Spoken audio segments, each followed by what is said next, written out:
I'm Samantha Payne, and I'm on a mission to support every couple who experiences the heartache of early pregnancy loss. Today in Australia, nearly 300 women lose a baby.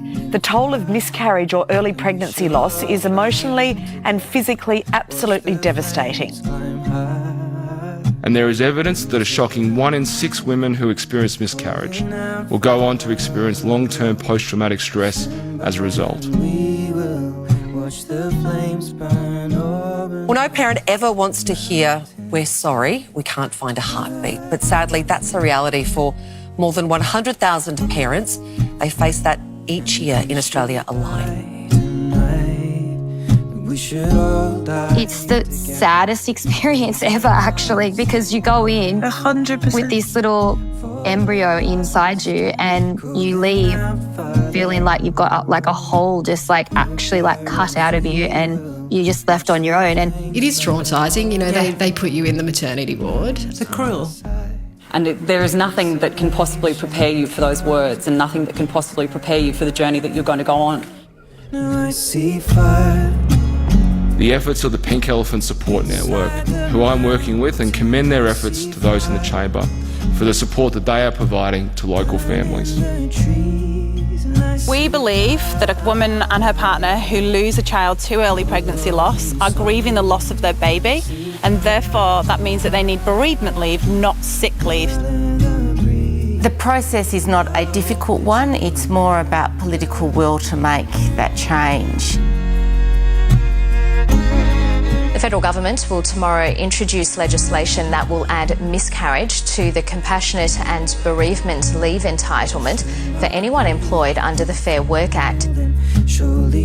We need to do better because it's not about a fix, it's about treating the whole person and helping them through what they see as the loss of that child.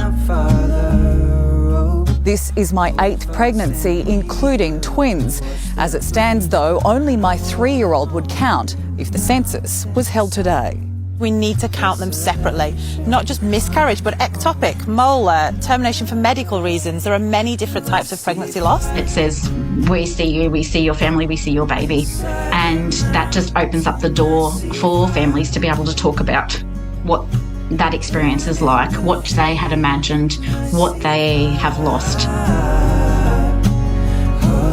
With evidence and empathy, we unpack the shame, blame and stigma and the lack of support that many face. Every loss then was just the grief from my other losses, which I felt would come up. I think I just threw myself into work. That was really crushing. That was, but also still in secrecy. It's nothing I could ever have thought to experience. I do think that we have come leaps and bounds in the medical world with loss, but we've got so far to go.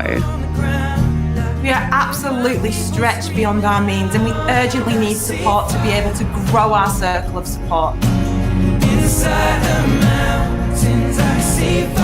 But I became a part of the Pink Elephant Support Network charity, which is a charity which is so close to my heart.